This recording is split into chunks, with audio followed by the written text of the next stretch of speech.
What's up guys, I am Kenny from Upscale Lures, and today I'm going to be showing you how to assemble the 3D printed auto set tip up. If you're interested in 3D printing this off, I will leave all the links below so you can download the STL files. If you don't have a 3D printer, I will also leave a link where you can purchase the 3D prints so you can assemble it at home. Let's get started. We'll start out by taking off the raft, and then if we take a little screwdriver, we can take off all the leftover support. Even with the CETUS, I turn off the support and it still seems to print some of the support where it thinks it needs it, but it's not too hard to remove. And then you can also use a little paint scraper that makes pretty easy work of it. And then right there, I'm taking it out of one of the arms, just clearing that out. There you go. And then next, I'm using some aluminum trim that you'd use for drywall. Works really good for the tip up. Got measured out for 20 inches. This will be for the main frame. You also need a hacksaw with a decent blade. Looks like I'm going through earthquake. It would be a lot easier if you were to put this on an actual workbench and not your kitchen table. There we go. Got the first piece cut, just like that. Easy peasy. All right, and then the next one, you got to cut two of the arms at 8 inches. You'll need two of those, and then right here, using a dial caliber, you're going to want to measure a 1/4 inch on every side. This will allow you to find the center points. You can also use like a tape measure, which should just do the trick. You don't have to get it super precise. So there you go, right there, got it centered. And then using a punch I actually made in high school, things looking pretty rough. You want to just center punch it so to better start the drill. Did some slow motion action there, pretty sweet. All right, and then I guess I'm taking some notes. I don't know where that came from. All right, and then you're gonna want a 3/16 metal drill. Makes easy work of that. Drill it right through. Here I'm just sanding off the corners off the aluminum. That can get pretty dang sharp. You don't want to cut yourself or damage anything when you're storing them in your bucket. And yeah, some 80 grit sandpaper will make pretty easy work of it. That aluminum's pretty soft. Then here you're going to want to set it at 20 degrees. This is for the flex water pipe. This will be for the rod holder. You're going to be cutting it at just about 5 inches. Should do the trick. That'll be depending on your particular rod, but that should cover the majority of it all. And then here, just clean it up with a razor blade, just some of the big burrs, and then just hit it with a little sandpaper, make it nice and neat there. All right, and then nice snug fit. For some reason in the video I didn't show the super gluing part, so just throw a little super glue on it to make sure that locks in there. You don't want that thing falling off. Then right here, you're going to take the main frame, and that goes right into the front base. Should slide right in there. And then you'll take 1024 by 1/2 inch machine bolts. They are the combo round head that fits the Phillips and flathead screwdriver. Then you've seen the nut slides right in there, right into the frame. And then you put the screw in, and that will allow for a nice tight fit.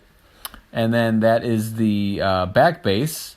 You can see there's a bigger side and a smaller side. You're going to put this bigger side towards the main frame there. That allows you to fit that nut right in there, and that will slide right into the back base then.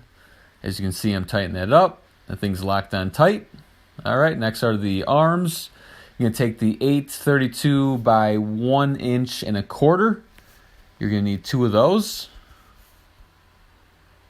And those are still the combo heads. The combo round heads, they call them.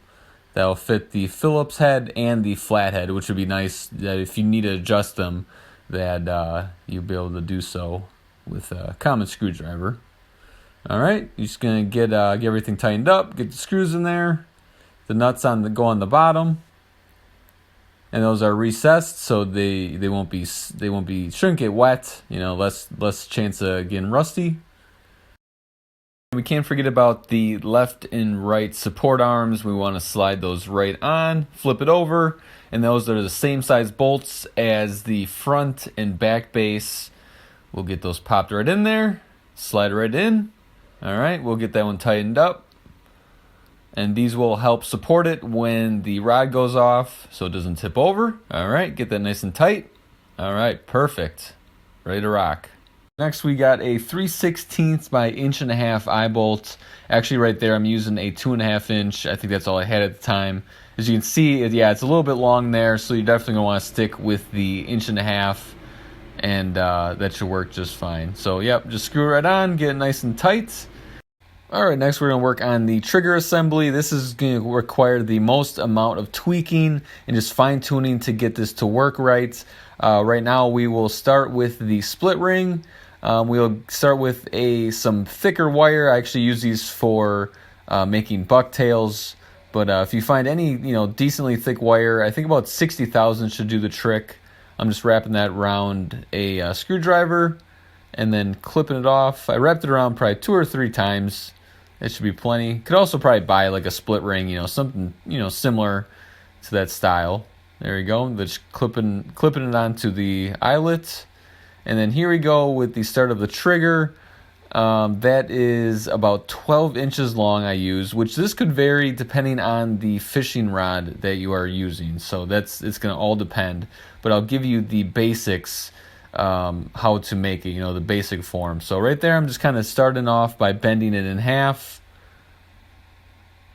And then I wrap it around 2 or 3 times, well, 3 or 4 times probably be good, and that's creating like a spring-like action for the trigger. And then I'm bending it so it's about a 90-degree angle. I was thinking, I don't know if a close hanger would work. I don't know if that wire would be stiff enough. What you're going to want to do is put it on the tip up and put it on the split ring. This is your best bet so you can actually test it out to get the right shape. As you can see there, I'm kind of bending it, just getting, the right form. So there you go. There's the form that you're going to want to go with to get that particular kind of bend.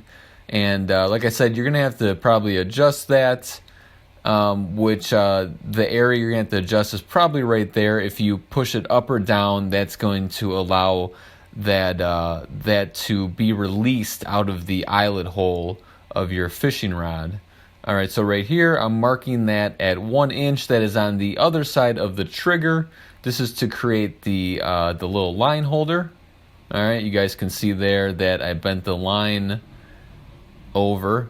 Okay, so I'm basically just bending it right over. That's at the 1 inch mark. Just gotta get a good pair of pliers on it. And then you take that and then you bend it over again, which those pliers are a tad small there. I'll have to switch over to some bigger ones. And that gets the job done. All right, there you go.